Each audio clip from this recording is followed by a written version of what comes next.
morning guys! Ngayon, nandito pa tayo sa Mototesto HQ and we're going to Clark to meet with our participants. So, let's go! So, nandito tayo sa Clark for our assembly. So, ang agenda natin today will be hahanapin natin yung trail from Tarlac to Zambales, yung gitna ng mountain. Kasi dati, if you want to reach Zambales, you have to go around from Pangasinan or through SBMA Subic. Pero ito, via Pinatubo, merong trail na off-road trail. Pwede mong i-trail na from Tarlac to Zambales. So, makikita natin kung ano mangyayari. Hindi natin alam. Meron lang tayong mga marker. So, maghahanap tayo ngayon ng trail.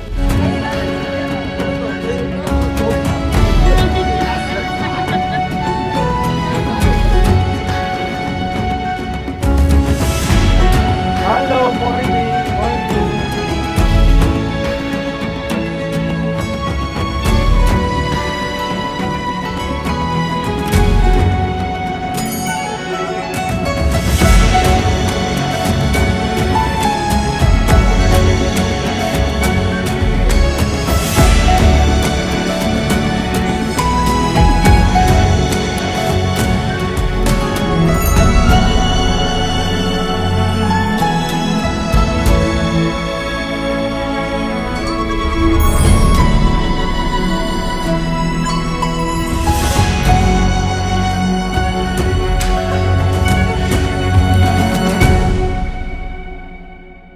Yes sir, kaso ang ano lang po namin sir, i-coordinate namin sa operation namin sir yung kasi ongoing yung activity ng baligatan sir, hindi natin alam kung paano magiging.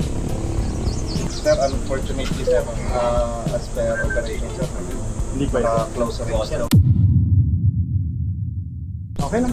Pero kung ang ano kasi niya sir, ang open ng activity natin sir ng is 1700 pa sir hapon pa. Okay. Maliligaw na tayo. Maliligaw tayo ng gabi. Bad news guys. Hanap na lang tayo na ibang trail. Hindi Pwede. negative daw. Oo. So, hanap tayo ngayon ng bagong daan. Hot spring. Yan. Doon kayo kuya Pearl. Dito para walang tayong trail bago magpanawa. Dito tayo sa may backdoor sa may isa pang bato na dito sa papasok tayo ng Clark. Kalinit sila naman ha. Exit tayo ng sa papasok tayo sa pang bato Mario. And then diretso na magbababa na tayo pa ganun. Gusto niyo ganun? Pwede. Hindi na kailangan mag-try. May trail na tayo. Para may trail sila. Sige. Ganun ba?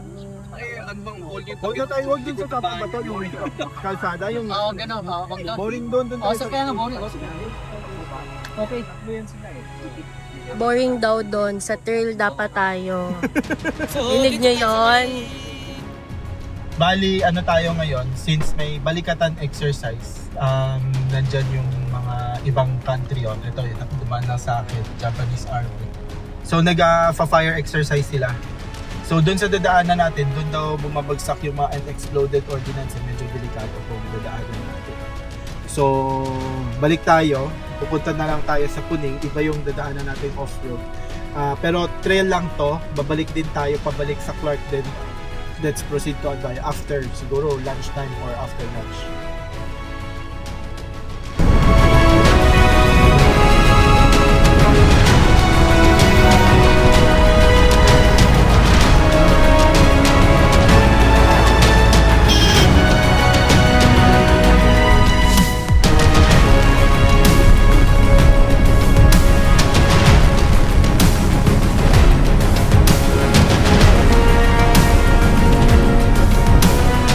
Yung papasok dun sa dun sa Biak. Ngayon po yung kasi dito no tayo pa Hindi, yung sa biyak ba, yung pagdating doon sa Puning, yung dulo. Di ba, yung dito kay Mang Fred. Oo. Oo. Ito yung kay Mang Fred, dito yung papasok dito, yung ganyan na bundok. Yun nga. Papasok din Yung parang biyak. Oo. Yun nga, yung papasok na. Diretso doon. Oo, tara. Guys, pwede na tayo mag-deflate. Dito may malilim. I-deflate na natin. Lagay nyo ng mga 20 PSI. Mag-ayos lang kami, park natin ng maayos para may lilim tayo. Deflate. natin mag-deflate kasi pag dadaan tayo sa sand na malambot, kailangan malambot yung gulong natin para lumapad yung trucks natin, hindi tayo lulubog. So, mag-deflate tayo. Itong deflator natin, quick release to, mabilis na bilis.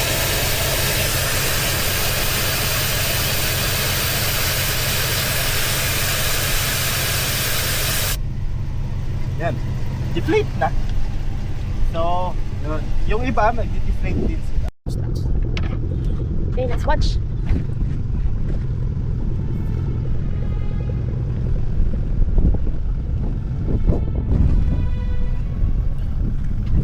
Dalawa na pala yan.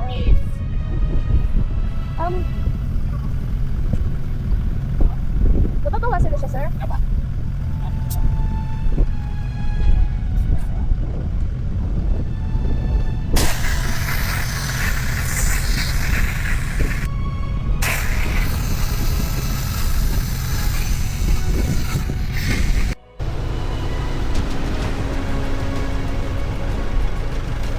Sir Wood, natapos ka na.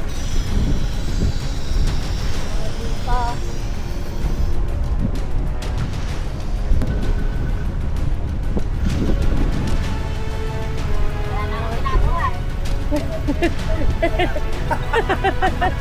Huli ka.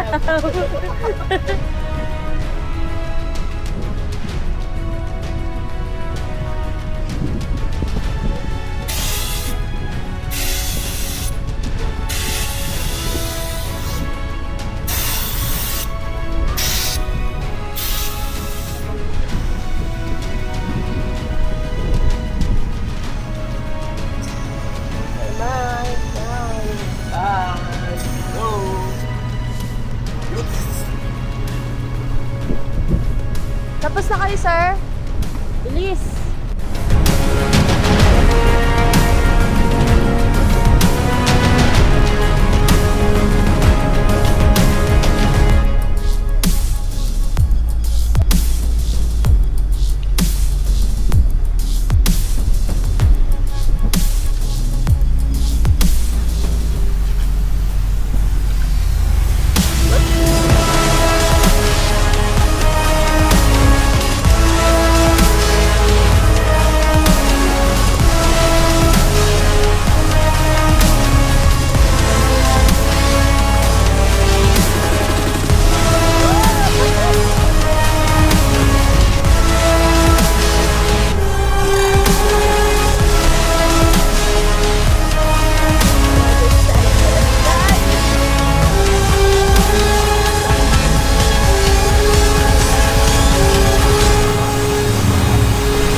Sino sila? Sa puning, yung management. Oh. Dapat may advance ka. Para ibibigay nila yung time kung wala silang gano'n nakapuning. Oh. Yun lang yung ano. Hindi naman kami aabot sa pinakadulo eh. Gusto lang namin yung unang biyak lang, tapos mag-U-turn na kami balik. Paglagpas lang dito. Oo. Hindi na kami pupunta doon. Hindi kami pupunta sa loob. Alam mo ba, sir? Ayusin lang daw yung ito. Maganda sana doon, kaya lang ayaw. Ako na sabihin maganda. Bakit? Maganda doon. Bakit doon tayo? Yung biyay nila, magpapagsalusin tayo. Maglalakad ka lang. Eh paano? Isusundan ka namin, maglalakad ka.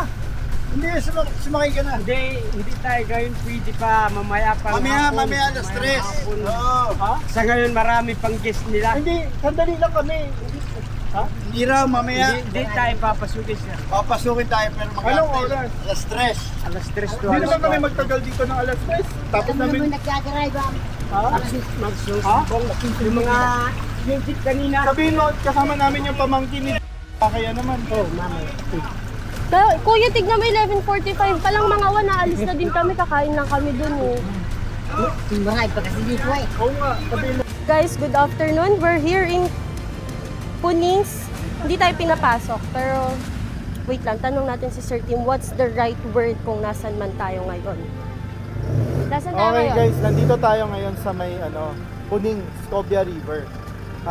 Dati kasi pwedeng pumasok dyan, which is public naman to kasi river bed. Pero yung mga sinara, so ayaw magpapasok. So dapat yan, tinatanggal yung mga dyan yung nasa sarili nating lugar, sarili natin tong bansa na tapos hindi tayo makapasok. Dapat mali yun.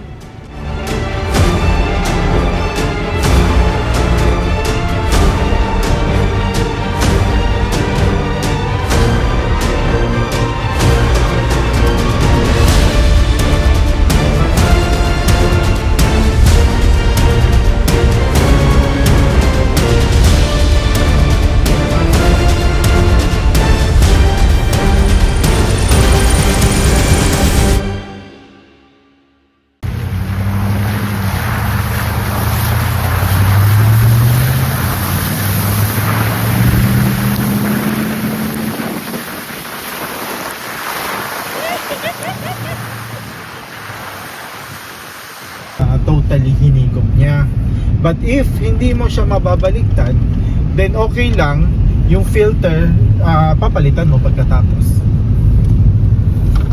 Copy that, thank you. So you're saying tayo pagdating sa bahay, palit lahat ng filter, air filter. Kapag ka naka-snorkel ka, yung yung nozzle ng snorkel mo sakop yung harap, then yes, palit ka filter kasi higop niya lahat ng alikabok. What about tayo na walang snorkel? Pagka walang snorkel, hindi naman ganun ka grabe yung higop ng alikabok. Okay lang. Pwede mo lang kung gusto mo, pabugahan mo lang ng hangin sa gas station. Okay, thank you.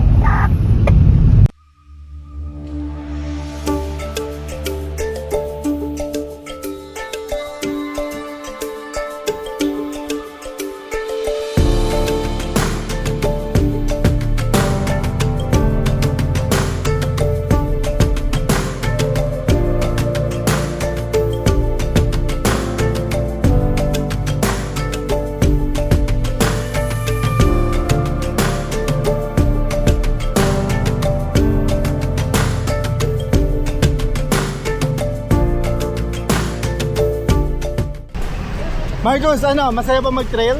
Ha? Sasakyan na nag-enjoy. Kaya ang magandang kwento dito sa LCAG, first joined Motopesto sa Takadang. Pinorth-wheel drive, lahat all that. So lahat kami 4-wheel drive. Ba't ako dumudulas? Sila lahat steady, ako lang ang dumudulas. Tapos pagbaba namin from Takadang, Benguet, all the way to Hawaii Sands and all that, na-stuck ako sa sand. Sila lahat okay. Sabi ko, Nabalahaw ka, na-stuck. sir. Sabi ko, nasira yata yung 4-wheel ko, 4-wheel drive. Yung pala, all this time naka 4x2 ako. Hindi mo na-activate! Kasi manual ito. You have to shift this. Oh! Kailangan mo i-shift yan. Yan, old school, para mag-engage. Hindi ko pala siya na ganun. Very old school ng so, LC. lahat sila naka 4x4 umakyat sa Benguet, ako naka 4x2. Hindi mo yun. Crazy. First time. But bilib ako dito na kaya niya 4x2. Okay. Nabalahaw ka nga lang, sir. Oo, dumulas lang. Dumulas lang. Hindi, except dun sa Pawai Sands, talaga napala ako na ako. Hindi talaga, kailangan talaga naka-engage. Sa Takadang ka lang dumulas. Oo, yun. Strong! I know. Kaya legend to, legend.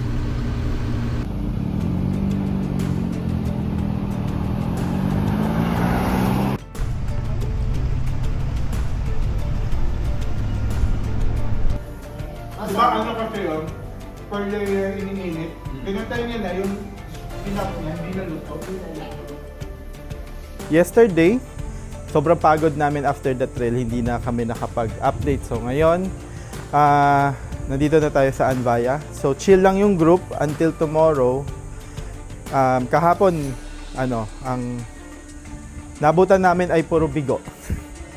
Dahil hindi kami nakapasok dun sa Santa Juliana dahil may live fire exercise yung Balikatan. So delikado. And puning na lang kami. So nakapag-trail naman, but yung canyon na dapat pwedeng pasukin na maganda yung view, hindi rin pwede dahil puno yung resort ng Puning sa dulo. So yun, anyway, still, we make do what we have and it's also an adventure. Everybody's nakapag-trail, natuwa, and yun, quite bitin. But yung pagdating dito, sobrang pagod na rin. Yun, di na nakapag-update, but yun, kwento-kwento and everything. And ayun, today, day 2 natin. Let's see what we can do today. May bowling. Oo. Pero pala, stress na siya. Isipin mo sila nakarealize na ito ah. Tapos sinindala niya. Ano sinindala niya? Tapos, ayun, gumanon siya. Last day na yan. Tapos lahat ng lead, no? May mga leads kayo.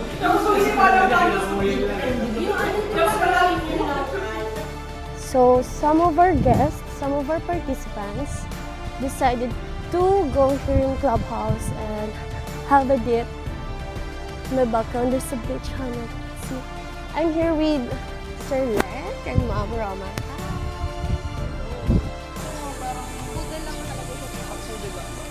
Pero sinabi ng pinagdala.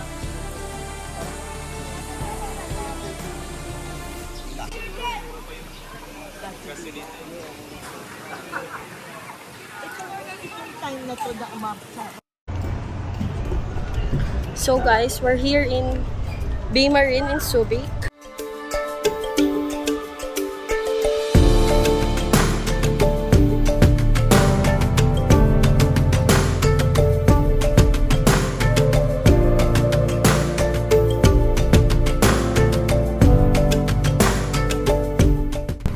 Oh, tingin dito. Tingin dito. Nothing like this. They keep the center of gravity very low. So like even the cabin, you see like you Nandito na tayo sa ating third agenda, the Clubhouse. I'm with Sir Tim. So sana nag-enjoy kayo sa aming second agenda kasi kami sobrang enjoy. Akyat tayo ng tower. Tapos doon tayo mag-aantay ng sunset. Alam mo, kaya ito i-check. Napapansin ko nga kanina eh. Parang sabi ko na, nagkatapos yung pala! Nag-drive nung papunta. Papunta, kamusta naman? Okay naman. Kahit na bigo tayo sa ating agenda, Which is, it happens. Sabi mo nga, if everything goes according to plan, then it's not an adventure. Saka- But adventure is where we find it. saka fun kasi parang yung pag-iisip ng alternate na Yung spontaneity ba yun? Yung pagka-spontaneous. pagka-spontaneous na nangyari, it adds up to yung experience. So, yun, it's a spur of the moment itong trip na to, na we called it the Secret Escape kasi hindi to publish and secret nga yung pinagagawa namin. Oo. So makikita nyo. So yun, we did trail. We did not achieve our agenda ng trail, but it's still fun kasi we did. Wait! Ako na-achieve yung agenda. Kasi Ano? nasa likod ako ng RAM. Yun yung talaga yung plano ko. So yun, yeah, si Paula umupo doon sa ram sa likod, kahit tirik yung araw, tapos pinulbusan siya. Dahil nandun tayo sa trail, kami yung last car, di ba? So pagkabalik niya, color white na siya. Espasol. Oo, espasol na Mukhang siya bagong doon. bukay.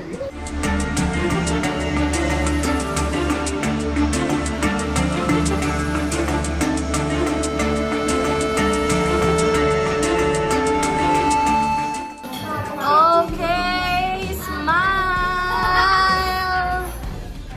2, 3. Okay, enjoy. Eh, dapat may shoutout ako. Damit ko yun, no? Si Pinoy Trip Festa. Say hi. Hello! Working on our future. Oh, Paula, yes, yes. How was dinner? Overall experience in Honduras. Actually, this is our first time to be in Anbayaco. We've been meaning to visit the place. But sanay ako sa South sa Pico de Loro and all that, But I'm surprised with how nice it is and how yung so many trees, tsaka yung mga different types of birds, and you could see different types of I think may mga monkeys pa kami na daanan in the area. And what we liked about is the clubhouse itself, na sobrang private, na pang membership and all that. Ganda ng pool, ang lapad nung beachfront. So it was a very nice experience. Yes. The big ravens, di ba? Yung blackbirds. Ang galing nila, as in they'll just swoop down and then get yung mga tira-tira sa pagkain, di ba? Yung mga yung mga leftovers na pizzas, na nachos. As in they'll grab it and they'll bring it out and then they'll eat it. Galing. Actually, crows and ravens are very smart. Really? Yeah, we woke up, we usually when we're in these types of places, we wake up early because we like walking. We like doing brisk walking early in the morning to get vitamin D and then to experience all these trees and all that, and then, get the heart pumping, and then, go up and down and visited kaagad the beach habang wala pang tao. And then what did you eat sa dinner? Syempre, we are by the beach. We ate seafood and of course, crabs. Thank you very much, Janice and Tim and Tita and Tito for hosting us. Sobrang saya namin. Very good first time.